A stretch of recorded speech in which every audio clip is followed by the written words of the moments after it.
Éducation et culture pour tous. La suspension des activités culturelles a creusé les inégalités entre les citoyens. Si la profusion des propositions de culture enregistrées a fait le bonheur de certains, pour nombre de jeunes confinés à la maison, ces formes conservées n'évoquent rien.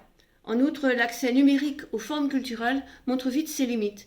La culture vivante exige d'autres conditions, des espaces communs de partage de l'information, des formations à la maîtrise des outils numériques, à la lecture, à l'écriture de textes, à la production de diaporamas, au travail sur les images et les sons. Encore davantage d'actualité, notre ambition pour la culture et l'éducation.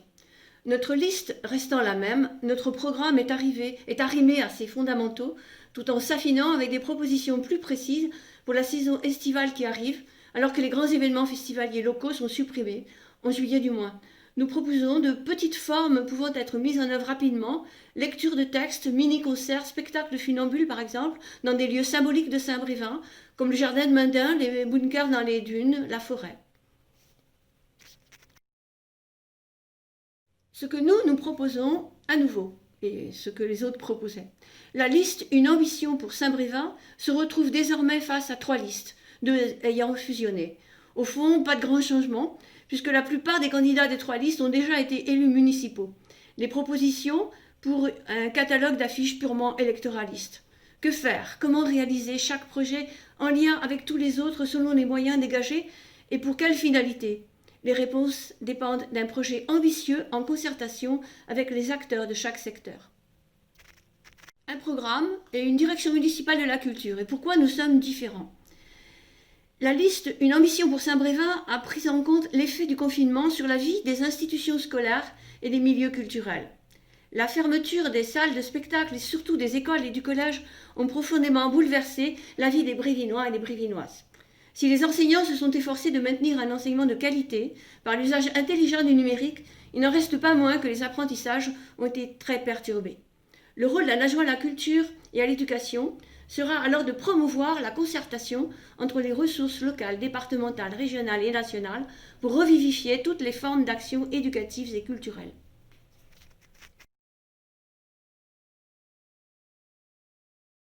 À l'étoile de Jade.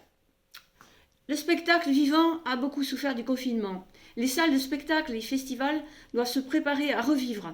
À Saint-Brévin, l'annulation des festivals d'été entraîne une grosse économie, des investissements municipaux. Ne faudrait-il pas employer ces ressources pour ouvrir de nouvelles perspectives à la politique culturelle brévinoise? Quelle médiathèque? La médiathèque a subi le confinement comme tous les établissements recevant du public. Elle ne reprend ses activités que de façon très partielle. Ce n'est pas le moment d'oublier ce lieu de culture et de vie.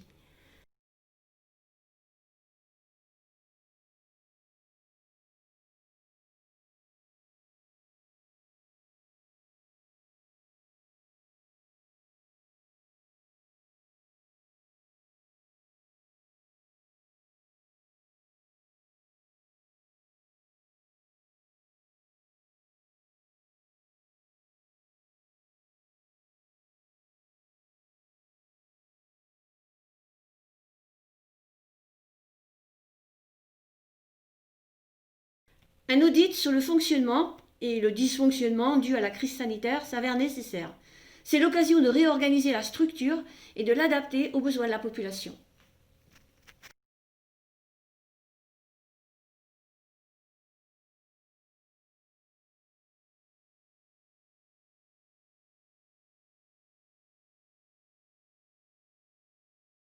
Dans les prévisions les plus pessimistes et souvent mal intentionnées, la crise sanitaire sera suivie d'une crise économique et peut-être financière.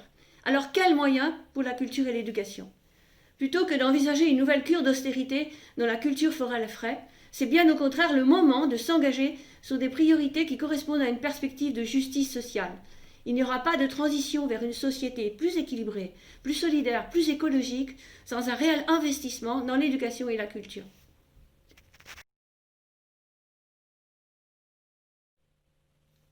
Liés, culture et éducation. La fermeture des écoles et du collège ont des conséquences sur le suivi scolaire des élèves, mais surtout sur la progression des apprentissages. Tous les spécialistes de l'éducation tirent la sonnette d'alarme pour les enfants et adolescents qui ne reprendront pas le chemin de l'école avant la rentrée de septembre 2020. Les moyens palliatifs mis en œuvre ne peuvent perdurer sans grand dommage, en particulier pour les élèves les plus éloignés du système scolaire. Un état des lieux de la situation des écoles et du collège en concertation à Saint-Brévin et en concertation avec les personnels éducatifs est absolument nécessaire pour permettre une reprise pour tous dans les meilleures conditions. Pour une reprise dynamique des cours dans les écoles et au collège. Les enfants des maternelles qui auront été privés de la structure collective de scolarisation souffriront de lacunes culturelles dans leur formation, non seulement intellectuelle mais aussi esthétique. Si les familles les mieux dotées peuvent en partie combler le manque de chansons, d'activités manuelles, de récits et autres activités formant le goût et le jugement, il n'en va pas de même pour les familles aux prises avec d'autres priorités. Il revient donc à l'école ou au collège d'assurer au mieux cette formation, ce qui permet de créer du lien social, car les familles adhèrent toujours aux projets les plus ambitieux pour leurs enfants.